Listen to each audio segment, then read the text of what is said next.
Minasan, konnichiwa. Balik lagi di channel Mimin. Apa kabarnya kalian semua? Semoga kabarnya baik-baik saja. Video kali ini Mimin bakalan nerusin alur cerita anime yang berjudul Remonster. Buat kalian yang belum nonton episode sebelumnya disarankan untuk menonton terlebih dahulu. Linknya ada di deskripsi video ini. Oke, tanpa berlama-lama lagi langsung saja ke video intinya. Audio Jungle. Anime dilanjutkan kembali setelah 6 hari perjalanan menuju ke perbatasan Trien. Akhirnya Goburo bersama rombongan sampai di perbatasannya. Ketika mereka turun dan mau masuk ke kotanya, nampak pada ketakutan karena ada ogre masuk ke kota tersebut. Untungnya Goburo membawa pribuminya, jadi dia diizinkan masuk. Padahal warga-warga agak sedikit ketakutan ada ogre masuk ke wilayah mereka. Cewek-cewek ini membantu untuk supaya si Goburo mendapatkan tempat tinggal terlebih dahulu. Karena mereka sudah lama tinggal di sana dan dulunya pedagang, jadi udah kenal banyak orang. Alhasil sekarang gampang untuk mencari kenalannya. Tak lama kemudian si Goburo akhirnya bisa mendapatkan tempat tinggal yang enak banget. Di sana Goburo ingin mereka memberikan keputusan mau tinggal di sana atau balik lagi ke tempatnya si Goburo. Soalnya inilah tempat mereka yang asli gitu kan. Walaupun sebenarnya Goburo kagak mau melepas mereka-mereka ini. Terus tidak lupa si Goburo diajakin keliling di kota tersebut sama si rambut merah. Di sana dia menunjukkan sebuah guild kota itu kepada si Goburo. Terus selanjutnya mereka menjual barang-barang yang mereka bawa untuk dijualin di kota itu. Nampak pada laku ya kan barang-barangnya. Di sana si Goburo diajakin ke sebuah tempat, namun dia lebih memilih untuk mencari informasi di kota itu. Dengan cara dia merubah bentuk tubuhnya menjadi dia di masa lalu sebelum menjadi goblin. Nampak anak buahnya jadi merasa kalau si Goburo ini seperti bukan bangsa ogre. Ketika dia berjalan-jalan di kota, si Goburo banyak mendengar tentang orang-orang kota ini yang takut banget sama yang namanya ogre. Tak lama pas dia masuk ke gang, tiba-tiba saja si Goburo dijegal sama 6 orang yang bersiap mau menyerangnya. Si Goburo langsung saja mengalahkan mereka semua dengan sangat mudah. Lalu dia memakan dan mendapatkan banyak kekuatan. Di sana dia melihat ada yang aneh, yang mana orang ini menggunakan cincin yang sama. Dia curiga kalau orang-orang ini adalah anggota dari suatu organisasi. Kebetulan ada orang lagi di dekat sana yang mana itu orang habis bernegosiasi dengan anggota yang sama. Dengan orang yang dihabisi sama si Goburo tadi. Yang mana itu orang tidak memenuhi keinginan bocah itu. Padahal dia udah memberikan tebusan untuk melepaskan sang tuan putri. Tapi mereka malah ingin mendapatkan uangnya 3 kali lipat lagi. Jikalau si tuan putri mau dibebaskan. Nampak ini kasusnya sangat besar ya kan. Bocah ini kagak terima dan langsung menyerangnya. Namun apa daya dia sendirian. Dan sangat mudah untuk dibuat tunduk. Malah mau dihabisin sama mereka. Untungnya si Goburo ini datang membantu bocah tersebut. Namun dia tidak menghabisinya. Ini bocah malah marah-marah kenapa Goburo cuma membuat mereka pingsan saja gitu kan. Goburo juga aneh kenapa ini bocah udah ditolongin malah marah-marah seperti itu. Goburo tahu kalau misi ini sangat rahasia, jadi dia memberikan kontak kepada bocah itu. Kalau mau bekerja sama, soalnya si Goburo cuma tentara bayaran. Malam harinya bocah itu beneran menelpon dan mendatangi si Goburo untuk dimintai bantuan. Katanya misi ini emang rahasia, cuma beberapa orang saja yang tahu. Kalau Tuan Putri lagi diculik, kalau sampai banyak yang tahu bisa ribet nantinya. Maka dari itu dia kerjakan sendiri dan kali ini dia meminta bantuan kepada si Goburo. Dia siap saja, dia juga udah tahu tempat persembunyian mereka ada di mana. Tempatnya tidak jauh dari kota, itu tempat sebuah villa gitu. Langsung saja Goburo meluncur ke sana dan langsung menghabisi mereka-mereka ini. Tak lama kemudian benar saja tuan putrinya ada di sana. Goburo melihat itu, nampak penculikan ini sudah direncanakan sebelumnya. Namun ini terjadi juga gara-gara tuan putrinya sendiri yang main selonong keluar tanpa penjagaan. Alhasil ketangkep. Goburo langsung membakar tempatnya lalu dia menyuruh si bocah itu untuk tidak memberitahu kepada sang raja detailnya tentang ini. Apalagi dia dibantu sama bangsa ogre. Orang ini tetap mau memberitahu yang sebenarnya, tapi di sana dia dihipnotis biar tidak memberitahu secara detail kepada sang raja. Karena dia belum sadar hal itu dimanfaatkan Shigoburo untuk pergi dari sana. Terus besoknya Shigoburo mendapatkan kabar baik kalau ada Hobgoblin yang melahirkan. Di satu sisi, dia senang karena akan ada regenerasi. Namun di satu sisi, dia tidak bisa melihat anak goblin tersebut. Dia tidak bisa balik terlebih dahulu. Karena sebelum balik, dia harus tahu dulu keputusan cewek-cewek ini. Ternyata pas ditanyain sama Shigoburo, mereka sudah fix bakalan ikut lagi dengan Shigoburo. Karena masih banyak hal yang akan mereka belum lakukan di markasnya Shigoburo. Maka dari itu mereka udah siap-siap buat ikut lagi ke sana. Terus tanpa diduga si Tuan Putri datang ke tempatnya Shigoburo. Dia bernama Rubilia. Dia tahu Goburo udah menyelamatkannya kemarin. Dia sangat berterima kasih di sana, terus juga dia di sana menawarkan pekerjaan kepada Shigoburo, yang mana dia disuruh untuk mengawalnya sampai ke kota Oswell. Dia kagak mau ya kan, toh dia juga udah punya pengawal. Tapi dia kagak mau karena pengawalnya sangat membosankan dan tidak bisa diandalkan. Awalnya dia emang menolak, namun mendengar tawarannya mencapai 1 plat emas yang mana kalau dijual dapat 1 miliar. Hal tersebut membuat para cewek-cewek menyuruh Shigoburo untuk menerima tawarannya itu. Ini sangat berat kalau dia terima, dia akan menunda kepulangannya nanti. Yang ujung-ujungnya Shigoburo pun memutuskan untuk menerima tawarannya tersebut. Si Tuan Putri akan menunggu Shigoburo di gerbang besok. Keesokan harinya Shigoburo sudah ada di gerbang bersama si Tuan Putri. Dia merasa aneh kenapa kagak ada penjaga yang mengikutinya gitu kan. Lagi-lagi dia bocah bandel banget karena keluar dengan sembunyi-sembunyi. Kemungkinan para penjaganya sekarang lagi kerepotan mencarinya. Karena ini nggak ada urusannya sama Shigoburo. Mereka pun berangkat menggunakan lipan tengkorak yang sangat cepat. Nampak ini bocah menikmatinya. Dia yang jarang keluar belum begitu kenal dengan dunia luar seperti baru tahu Buffalo dan monster lain yang ada di sekitarnya. Di sana mereka berburu terlebih dahulu buat makan ya kan, tapi ini bocah bandel banget. Pakai ngeganggu istrinya masak, terus malah main-main sama monster ayam yang sebesar itu.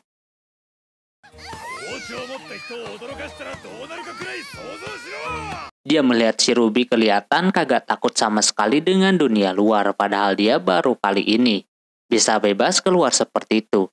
Terlihat dia ingin memanfaatkan perjalanan ini.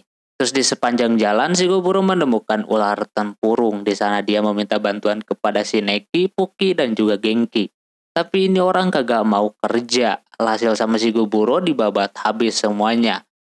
Lalu sama dia diproses untuk dibakar. Kali ini si Ruby udah mulai berubah. Dia mau membantu mereka masak. Terus di sana kesatrianya juga berlatih bersama Shigoburo biar menjadi kuat. Si Ruby juga ingin berlatih demi untuk dirinya menjaga diri di masa depan. Setelah itu Goburo kembali melanjutkan perjalanannya lagi sampai di mana mereka sampai di tengah-tengah tebing. Sebenarnya ada 3 jalan yang mereka akan pilih. Jalan tengah tebing atau melewati pinggiran. Yang mana itu membutuhkan waktu yang sangat lama. Soalnya kalau lewat tengah nanti ada monster terkuat di pegunungan itu yang dinamakan Elang Palaise. Tidak hanya itu, ada elang yang sudah berevolusi lain lagi yang dinamakan elang giok. Lantas hal ini sangat berbahaya gitu kan. Namun Shigoburo yang mempunyai keputusan dia akan mengambil jalan itu. Dan nanti dia yang akan mengalahkannya. Keesokan harinya benar saja Shigoburo udah dihadapkan sama yang dikata monster terkuat. Tapi mau sekuat apapun sama Shigoburo langsung dijadikan Karage seperti itu. Tidak hanya itu, sekarang lawannya lebih berat lagi, yaitu elang giok. Shigoburo menyuruh yang lain untuk tidak keluar dari sana. Dia sudah memutuskan untuk melawannya sendirian. Setelah sejam kemudian, ini duel belum berhenti dari tadi. Mereka nggak tahu Shigoburo gimana ya kan. Neki meminta mereka harusnya kabur saja dari sana karena mustahil Goburo mengalahkan elang giok. Tapi di sana Dami kagak bakalan meninggalkan Shigoburo di sana. Walaupun Shigoburo matoy, dia akan membalasnya walaupun nyawa adalah taruhannya sekalipun. Tapi sekarang situasinya sudah tenang. Pas mereka intip tangannya sudah lepas dan Goburo udah babak belur di sana. Kagak bisa melawan sama sekali. Ketika dia diputerin sama elang itu sendiri, Shigoburo baru mau mengeluarkan skill terbaiknya, yang mana dia memakan dirinya sendiri, terutama bagian tangannya yang membuat tangan dan kakinya kembali lagi. Lalu dia berubah menjadi kesatria baja coklat. Lalu dengan mudahnya, dengan cuma menggunakan benang, si Goburo bisa mengalahkannya.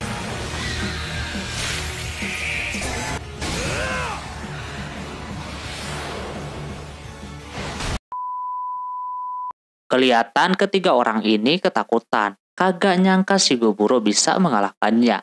Terus pas dia cek elangnya di bagian dadanya terdapat bola bersinar gitu. Yang katanya itu sangat langka. Mereka bisa membuat senjata menggunakan bola tersebut. Lalu elang giok terkuat itu pun sama si Goburo dimasak, yang tentu rasanya sangat enak. Di sana si Ruby penasaran kenapa si Goburo setiap ada monster yang dia kalahkan selalu dia makan. Dia memegang prinsipnya seperti di kehidupan sebelumnya, yang mana dimana kalau dia yang menghabisinya, dia boleh bebas melakukan apa saja. Yang penting itu untuk keberlangsungan hidupnya. Selagi nggak ngeganggu orang, apa salahnya gitu kan. Walaupun pernah dikata aneh juga sama teman-temannya. Di sana si Ruby mengerti, mungkin dia mempunyai pandangan lain tentang kelakuan si Goburo ini. Tapi perjalanan mereka masih berlanjut. Singkat cerita, si Goburo dan rombongan telah sampai di kota Mason. Baru masuk ke kota itu tiba-tiba aja para warga kaget dengan kedatangan Ogre. Mereka tidak menerima Ogre di kota tersebut. Untungnya si Ruby memberitahu kalau Ogre ini baik. Mereka yang melihat si Ruby dari keluarga bangsawan, mereka langsung nurut sama si Ruby. Habis itu mereka diizinkan untuk tinggal di sana untuk sementara waktu. Lalu Goburo dan yang lainnya diajakin melihat air terjun yang sangat indah kayak begitu. Tentu yang lain merasa nyaman ya kan. Setelah dari air terjun mereka mandi dengan menggunakan air panas. Nampak pada serentak mandi semua. Namun di sana si Ruby yang masih belum berkembang banyak ngomong kalau dia bakalan lebih berkembang lagi. Padahal yang lain kagak ada yang mempermasalahkan punya dia. Terus malam harinya warga-warga bersama rombongan si Goburo mengadakan pesta. Goburo menyiapkan minuman yang diberikan kepala desa elf kepadanya. Mantap sih mantap, cuma ada aja kejadian yang tak terduga. Di sana juga si Goburo ngajakin buat lomba minum, siapa yang kuat bakalan dikasih 4 plat perak. Nampak yang lain antusias banget, namun ujungnya mereka kalah. Kalau melawan si Goburo, soalnya dia kagak bisa mabok. Terus dia mendapatkan skill lagi setelah makan entah ikan atau apa gitulah. Esoknya Goburo beserta rombongan kembali meneruskan perjalanannya lagi. Kali ini tidak ada halangan sama sekali dalam perjalanannya. Mungkin besok saja mereka udah nyampe ke tempat tujuan. Nah di situ si Goburo melihat si kembar tidak baik-baik saja. Karena mukanya pucet banget katanya. Kata si kembar mungkin mereka kecapean gara-gara masak kemarin buat warga Mason. Si Goburo menyuruh mereka buat istirahat saja, bagian masak biar dia saja nanti. Nah tanpa diduga ketika lagi di tengah perjalanan tiba-tiba ada kabar lain yang mana si kembar tiba-tiba saja hamil. Yang dimana mereka mengandung anak si Goburo. Anehnya tiba-tiba besar dalam semalam. Dami menyuruhnya buat istirahat dulu. Terus Goburo menelpon ke si kakek tentang situasinya. Mau balik ke sana pun rasanya kagak bakalan keburu soalnya jauh banget. Tapi sekarang perut si kembar makin membesar. Kata si kakek kalau mereka mengandung anak si Goburo, kemungkinan anaknya bakalan besar. Dan perutnya pun akan terus membesar sehingga kemungkinan besar si kembar ini harus disesar. Jadinya si Goburo tanpa pikir panjang dia mencari tempat untuk bisa mengistirahatkan mereka berdua. Dia merasa khawatir di sana tapi kedua cewek ini bakalan kuat katanya begitu. Keesokan harinya kini situasinya semakin buruk yang dimana si kembar ini makin kagak sehat. Tubuhnya makin lemah dan menipis. Ini kemungkinan berkat bayi yang menyerap terlalu banyak nutrisi dari si emaknya itu. Alhasil si Goburo menyuruh si kembar untuk memakan dagingnya biar anak-anaknya bisa terpenuhi nutrisinya. Awalnya kedua orang itu kagak mau karena kagak tega padahal si Goburo masih bisa beregenerasi. Tapi tetap kagak mau, alhasil sama si Goburo diberikan secara paksa biar dia bisa menolong si kembar sekaligus anaknya. Setelah mereka makan, tak lama kemudian Goburo berhasil menemukan goa yang cocok untuk mengistirahatkan mereka berdua. Ada beruang pun langsung dibabat, lalu dia membuat sebuah kasur seperti itu untuk mereka berdua. Selanjutnya dia melakukan penyembuhan kepada kedua orang ini. dan memberikan penawar biar kagak kesakitan. Ada satu orang yang mungkin keluarnya bakalan lebih dulu. Nampak perutnya semakin membesar lagi. Terpaksa di sana Shigoburo membuat kedua orang ini pingsan, biar Shigoburo bisa melakukan operasi. Di mana dia harus siap untuk melakukan operasi biar anak dan juga emaknya selamat. Dengan rasa deg-degan dia pun berhasil menyelamatkan sang buah hati, yang dimana anaknya itu laki-laki dan perempuan. Terlihat anaknya memiliki darah campuran antara manusia dan demi-human. Terus juga ada orb di tangan mereka dan juga tanduk. Kemungkinan ini berkat Shigoburo juga yang sebelumnya memakan herb dan juga dragon spear. Yang gak ada akhlaknya, si Ruby baru keluar langsung gelap anjir.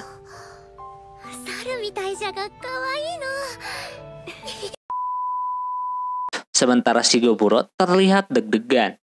Sekuat-kuatnya dia kalau melakukan hal tadi pasti seperti itu. Tapi dia udah berhasil menyelamatkan istri dan juga anaknya. Akhirnya dia bisa lega juga. Tapi si kakek pengen melihat anaknya.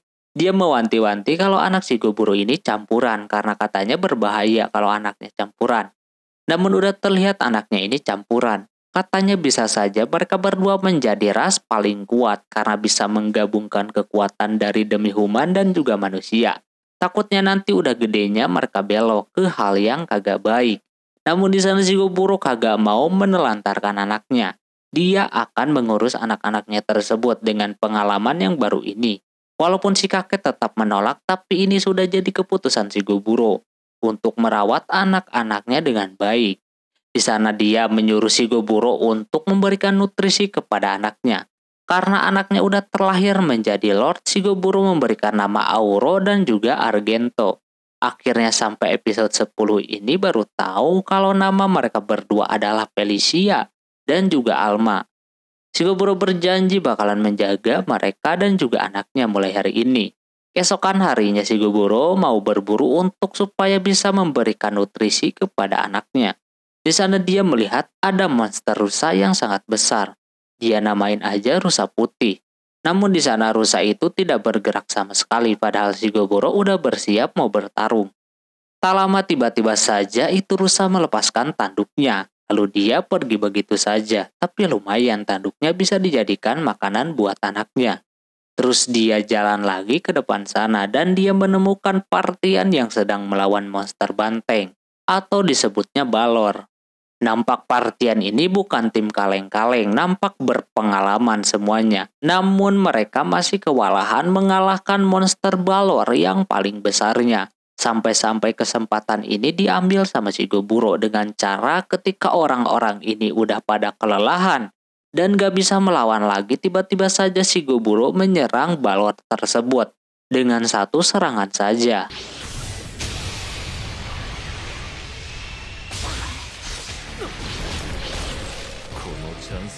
Setelahnya dia akan mengambil dagingnya buat dibawa pulang. Tapi dia juga bersedia jikalau harus berhadapan dengan orang tadi. Dia melihat cowok yang di hadapannya itu bukan cowok biasa. Namun di sana ternyata Shigoburo memilih untuk berdamai. Dia memberikan obat kepada mereka untuk menyembuhkan lukanya. Sebagai gantinya, balor tadi akan dibawa sama Shigoburo. Mereka pun tidak masalah, malah mereka berterima kasih kepada Shigoburo karena udah menolongnya. Habis itu Shigoburo pun pergi dari tempat itu.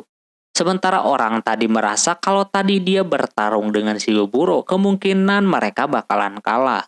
Sementara Goburo tadi sambil jalan, dia makanin daging balor. Lalu dia mendapatkan banyak skill di sana. Terus pas Shigoburo sampai di goa yang mana ketika dia masuk, anak-anaknya sudah tumbuh dengan sangat cepat. Udah bisa jalan lagi kayak begitu. Dia terharu melihatnya lalu dia kasihlah tanduk rusa tadi kepada anaknya. Biar tambah kuat. Seketika langsung bersinar seperti itu dua-duanya. Pas Shigoburo makan pun langsung kerasa kalau emang ini kekuatannya sangat gede banget.